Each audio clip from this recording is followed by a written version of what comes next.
What's going on, everybody? Your host, Andrew Jakubitz, on the microphone, joined as always by Eric, my co-host. Wow, don't sound like that. What? You don't sound excited. I'm not. I'm just getting ready for the final podcast, of the night. Live podcast at the Hive here. So Number 3. That's right. This has been fun. I need you to bring the energy this time. Woo woo. I'm ready. Maybe don't bring the energy. I'll get up and start dancing. Okay, yeah, check this out on YouTube if you're not, just for that, okay? We got someone special this time for our guests. Yeah, so I should introduce my girlfriend, Kaitlyn Desdow, got randomly selected to join us at Close. Okay, everybody saw. Okay, join us at the table. So Kaitlyn, how are you tonight? I'm doing pretty good tonight. Kind of surprised I was picked, but I'm happy to be here. If it was rigged, you shouldn't be. Surprised. There you go. Well, you braved the cold, you came downtown, so we appreciate it. Here to support you. Yes, no, thank you. And Eric. And Eric, yes, both. Thank you. I can't forget about you. That's right. So your first podcast experience, why don't you start out by telling people who you are, where you're from, and what you do? Yeah, my name is Kaitlyn Desdow. I am a special education teacher here in Milwaukee. I am from Fort Atkinson. Also went to school at UW-Whitewater. And yeah, that's what I'm doing. Okay. You live in West Dallas now, right? I do live in West Dallas. So, huh? I don't know where you're from. Don't you know that? Just double checking. Yes, validating. 'Cause I'm trying to lead you to a conversation. So, I wanted to bring up, you came from Fort Atkinson, you moved to Milwaukee. What was your thought of the downtown of the city of Milwaukee before you moved and now after you moved? Yeah, well, at first I wasn't excited about it at all. You know that. And why did you move here? Well, I moved here, I got my internship from Whitewater to do a student teaching position in West Dallas, and that's kind of how I ended up here. And then from that was offered a job at a different school in that district and kind of liked it. I came from a really small town where there's not much to do. So it's definitely nice to have lots of things to do, different things to do, different people to meet, and that's been probably my favorite part, is that there's always something going on and always something to do. It's very true. And I only ask because I feel like downtown Milwaukee still has this bad connotation for people who don't come here often. I think it is slowly starting to change, especially as more things like the Forum and the Deer District bring more people down here and they see what has happened outside of that, because I think a lot of great businesses have come up, as well as a lot of cleaning has been done in the city, I think, in general. And then great things like this, like Milwaukee Startup Week happened. So that's why I asked, because I don't think you had the greatest idea of Milwaukee before you I moved didn't. here. I was a little nervous about it, and I know my mom was nervous about it too. She was not happy when I told her I was moving to Milwaukee, especially where I did my student teaching wasn't the greatest area, but I'm still here. I'm alive. My grandparents felt the same way. Yeah. Initially, I wanted to go to Chicago, so they were a little bit more excited when I told them Milwaukee.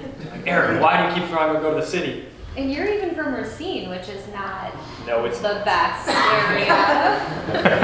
Sorry. Apparently they didn't get the memo. Just throw Racine under the bus. You live in Dallas. It's a nice area. I've never been in a gas station while it's been robbed before. I have. There you go. That's a story. Well, Yeah. let's hear about that quick. Well, Just a version. I don't remember why I had to go to the gas station. I think I needed to go to Probably the gas. Gas. It was like randomly at night, because it was like 8 p.m. and it's right up the road. It's Okay. like 2 blocks from my house. I ran up there. I think I needed to use the ATM, and after I used the ATM, I was like, oh crap, I need to break one of these bills so I have money to pay for whatever I needed to pay for. I don't remember. And so I went and grabbed a Mountain Dew, and as I'm by the soda, some guy comes in, he walks behind the counter and hip checks one of the workers out of the way and steals 6 cartons of cigarettes. And I'm just kind of in the back of the gas station what the hell's going on here? Really nervous about it. And it was just 2 women working behind the counter, and I was the only other person in the store. And then he ran out. So there was only no. sell cigarettes? Yeah, he literally came in, stole 6 cartons of cigarettes. Not the cartons, the boxes of cartons of cigarettes, and then went out. And I Tells you about the type of criminal. Yeah, I mean, And at least take he cash back he there. needed those cigarettes, but it was really funny. Not funny. It was. Sad. It was actually, it was kind of scary because I'm like, shit. Like, does he have like A a gun. gun or something? Right. Like, is he gonna come at me? Did he see me? I was just at the ATM, so I have cash on me now. And there was no guns involved? No guns involved, no weapons, no nothing. He literally just like pushed him out of the way, grabbed the cigarettes, and then I guess they're supposed to just like let him walk out. They're not even supposed to like stand in his way because Wow. they don't want to get hurt, you know? Alright. Scary then- experience nonetheless. Yeah, and then they called the cops, and I have not ever gone back to that gas station at night. I have gotten gas there during the day, but never again at night by myself. For good reasons. Yes. Cool. Tell us a little bit more about who Kaitlyn is. Like what exactly you do for school, like for a job now. You're a teacher, but Yeah. what exactly? So I'm a special ed teacher. I work in West Dallas at an elementary school. I work with 4K through 2nd grade students. I've got 13 kiddos on my caseload this year. I'm in a kind of a unique opportunity where I'm part of a classroom that's a 1-2 split, so 1st and 2nd grade students, and there's 11 of my students in that classroom, and I spend most of my day with those kiddos, and then I've just got one other classroom I'm in with my kindergartners. And are you, is it all like a specific classroom, or are they in the class? Like how exactly does that work? Yeah, so I do what's called cross-cat teaching. What is that? So cross-cat is I'm in the classroom with them, Okay. and then some of my students who are a little bit lower in either reading or math or behavior skills, social skills, that kind of stuff, I pull them out of the classroom for specific interventions. And then the rest of my time I just kind of support them in the classroom with any activity they're doing, whether it's writing, math, reading, art, any other project we might be doing, as well as just kind of supporting, being there for any times they're acting up or need a break, anything like that. Alright. Is it what you expected when you went to school for it? Yeah, well, I didn't go to school to be a teacher to start with. What did you go to school for? I started out as a bio major. I wanted to do occupational therapy. Yeah, and at Whitewater, I picked the school before I picked really what I wanted to do. So I went in for occupational therapy, and I was going to do my undergrad and then go on to get my master's in OT. It's another 2-year program after the 4-year degree. And I hated every single class I was in. They were so hard. I was failing chemistry, failing biology. I hated going to class. It was horrible. So I just kind of said, this is probably not what I want to do. I can't do another 3 years of this. And I left. I studied abroad and continued with some psychology courses because that was kind of an interest of mine. And then while I was there, I knew I wanted to work with kids because I wanted to do OT in the schools, but didn't want to continue with those science classes. So then I decided, let's try special ed and see how that goes. And I started, and I loved it. From the first field experience I was in, I was like, yep, this is where I should be. So Why do you like it so much? I like just that every day is different. Like, I don't walk into work and I'm like, all right, this is the same, I gotta do this activity. All right, now I gotta do this spreadsheet. It's literally different every single day, just depending on what my kids are coming to me with. Depending, if they're having a bad day, if they're coming in screaming and yelling. It's just different and never boring. I'm never just like standing there like, all right, what should I do? Because there's 100 things that I can do. Definitely. Yeah. Sometimes there's kids throwing chairs at you. Yeah, sometimes there's kids throwing chairs And at me. staplers. And staplers. Yes, Similar yeah. theme we got going Yep, on. I've had an apple thrown at me too. Not this year, but yes. I mean, it's never boring. And that's why I think I like it. That is cool. So I'm gonna drop this in early because Yeah. it kind of relates. Like, so for you it's a little different. Like, you really can't regret going to college probably because you needed it. But would you recommend other people go to school? Like, what's your whole feeling of college in general? Yeah, I mean, I loved college. If I didn't go to Whitewater, I went to Med Andrew. That's right. And I wouldn't have ended up here in Milwaukee. I mean, the Whitewater teaching program is amazing. So I would say if you're going into teaching, Whitewater is the school to be at because I basically have my job today because of that. Like, I applied for my internship through Whitewater got the internship, and then was hired on with the same school district I got my internship at. It's amazing. Yeah, and they say that like your whitewater teaching degree, you know, if you apply for a school, like you kind of go on the top of the pile because it is such an awesome experience. 'Cause before my first job teaching, I had experience in 6 different classrooms of different age levels, different categories, all kinds of different needs. So I had a ton of experience even before I was applying for my first job. That's awesome. All from whitewater. So I don't regret it. I'd say you just gotta know what you want to do. I mean, Which is tough going into school. Yeah. Like, I don't think, most of the people that went to school, are in school, went to school, like, I don't know if anyone really knows what they're going to do when they go into school. I changed my major Definitely. 7 times. I didn't. 7 times. You changed it 7 times? A lot. Oh man. And I think the number is actually 7. What were they? Number 1, oh man. Number 1 was general business. Number 2 was marketing. Number 3 was mathematics. Took an entire semester of calculus classes. Not fun. 4 was Can relate to that. PT. 5 was back to general business. 6 was, so there's 6, and then 6 was finance. And that's where I ended up. And how long were you at Whitewater? 4 years. I got lucky. All 8 that in semesters. 4 years. Yeah. Yeah, I like when I switched back to business. Actually, be like, how long were you in No, school? seriously. 8.5 years. No, but when I switched back, like I went to my what are they called, advisor, Yeah. and I went and I was like, this is gonna be bad, because the semester beforehand I dropped an accounting class like the middle way through, and I was like, I don't need this. Doesn't matter. 241. Not accounting, sorry, econ. Oh. And so I went in and I'm like, all right, I'm going back to business. I know I'm stupid. Like, how much longer am I gonna have to go for? She's like, luckily, all the classes you took outside of this, like math and stuff, it's gonna transfer over to a lot of the just like miscellaneous classes that you needed, and some of these are actually gonna suffice some of the stuff you needed for, like, I don't know, bio or whatever it was. So I got lucky, and long story short, I only needed to go for 8 semesters. All right. Nice. Bringing this back to our guest, Kaitlyn, though, even though that was a nice little fun trip down memory lane. How would we never talk about that? One thing that I think is kind of interesting is the spotlight that's been put on mental health and other things such as autism and Asperger's in the past decade, probably. You know, as somebody who works in that field and has family with some of those things, how is that? Obviously, it's a good thing, but how have you seen that change in schools from when we were going to school to now you teaching? Yeah, definitely.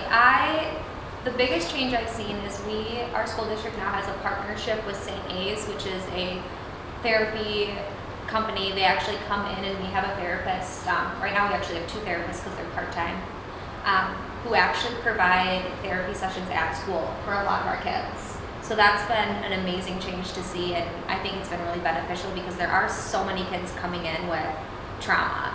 And especially in my school district, I don't know why, but for whatever reason, our school has a lot of kids with coming from foster homes. So foster homes, there's obviously some type of trauma in the background, whether, for having to be in a foster home. And it's been really nice to have those therapists here. We have a social worker, which I don't think we had a social worker growing up at our school. I think I did. Well, we did. Fort Atkinson. So that's been really nice. Almost every one of our schools in our school district has a social worker to help with those kids who are coming from foster care. We have support like sending food home on the weekends, all of our schools are free and reduced lunch, so we have snacks and everything provided. We've got, services where we're providing meal cards to the families who are struggling. So it's been really cool to see that change, and especially because that's kind of happened since I started in our district. So it's been cool. It's amazing. Is this like a statewide thing? Are all schools doing this, or are you guys just one that's doing it yourself? I hope so. I think so. I think there's just a big change around mental health and just it being more okay to talk about it, okay to seek out the help that you need, and getting the help for those kids who need it now rather than waiting until they're 18 years old and they got to go seek that help out on their own. So I think I want to say that it was just passed where they're trying to move more mental health resources into the schools. It's amazing. Yeah. Yeah, I was just gonna bring up because I think teaching and teachers and how do I put this delicately? The money that gets transferred to their bank accounts has been a large discussion in the state of Wisconsin for many years. Yeah. But even in special ed and all that stuff, it's not always the easiest to get things or the help that they need, especially for teachers. So if somebody knows a teacher or has a teacher in the family, how can they help them out? What can they do for them if they wanted to, such as getting things for their classroom or whatever it may be? Yeah, well, I know for me, I mean, you already know about this, but this past school year, there was this big movement called Clear the Lists for teachers, and it was an Amazon list. So teachers from all over made Amazon wish lists to help build their classrooms. And I was super blessed this year, and I actually was gifted over like 50 items off my list. So an entire library of new social thinking books, which are amazing. I love teaching them now. So I guess to answer your question, how can family members help out or friends and family? It's just kind of being there as a support person, because being a teacher is not just about teaching kids. Like, I go to school and I'm a teacher, mom, nurse. Sometimes I feel like I'm just a babysitter at points. But like, there's so many other things that I do at work that are aside from the teaching. Like just being that support person for all my kids. So just kind of what my friends and family can do is just kind of be there to support me, listen to me, complain about my day. Snacks are always welcome because kids eat a lot and they're super motivated by snacks. Flaming hot snacks, that's like a big thing now. My kids will literally do anything for a bag of flaming hot Cheetos. Me too. So I was gonna say you as well. I mean, I love flaming hot Cheetos too. But snacks are always a good thing. Like a box of chips is what, like $6, but that goes so far in motivating my students and anybody's students really, because who doesn't want to do something for a bag of chips at school? I was gonna say, in elementary school it's chips, and then you go to college and it's a t-shirt. Yes. People will come up for anything. Sweet, we've got a couple minutes here, Yep. so let's ask that last question. I'll let you do it. Oh, you want me to? Do it. Okay, so what would you tell a 21-year-old Kaitlyn? And it cannot be, don't go to the bar and meet Andrew. But what would you go back and tell a 21-year-old Kaitlyn with all the knowledge you have now? It's a hard question because I feel like I kind of... You've had 2 people to prepare. I know, but I feel like my route that I took to get here worked for me. I guess biggest advice.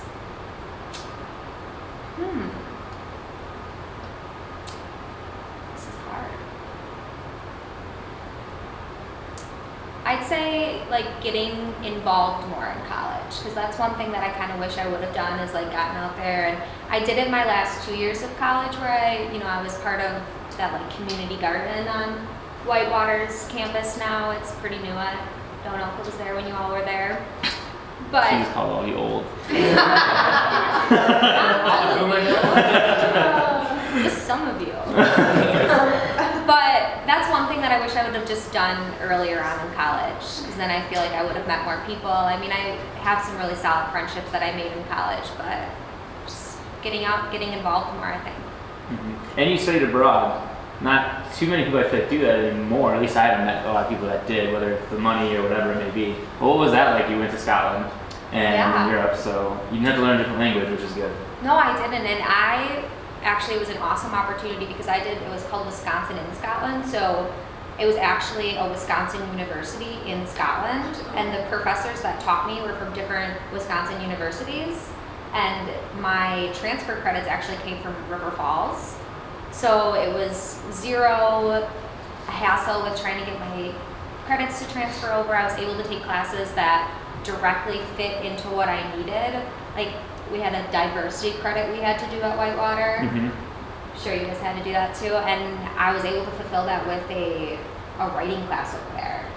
And all of my credits transferred over. I didn't lose any credits, but it was amazing. I lived in a castle, which was amazing. And I met so many people there. I had a great time. I got to travel because when you're abroad, it's so cheap to travel other places. So I got to go to Ireland and London. And I would tell everybody, study abroad. because it was amazing. It was a great opportunity. I wish I would have. You should have. Yeah, between your 7 majors. Yeah, I don't know. Yeah. How much time do we have left? Is that it? That's Or it. yeah. Yeah, Oh, wow, that was 20 minutes. That was quick. First podcast in the book. Good job. If you have another list next year or wherever are you on social, if you want to plug that, your Twitter, if you know it. I believe my Twitter is at Kaitlyn, Catlyn, N25.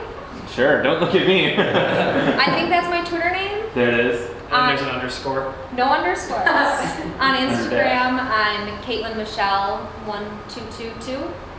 On Instagram? On Instagram, Nice. I think so. Alright. So Thanks for coming on. I don't feel bad that you don't know your Instagram because I didn't even know. I'm happy I'm not the only one. That's true. You're not the only millennial that didn't know their Instagram. Yeah, I guess I didn't. So I'm at Jakubicz, at JAKUBICZ on Twitter. That's where I'm most active if you ever want to interact with me. I am on Instagram, Andrew Jakubicz, and everything else. So connect with me, reach out. And thank you to everybody who came out tonight. We really appreciate it. So applause for you guys and for sitting and listening to us for an hour. So thank you. And thank you for sitting up here for 20 minutes. For having me. Appreciate it. For Huh? having me. All right. Thank you.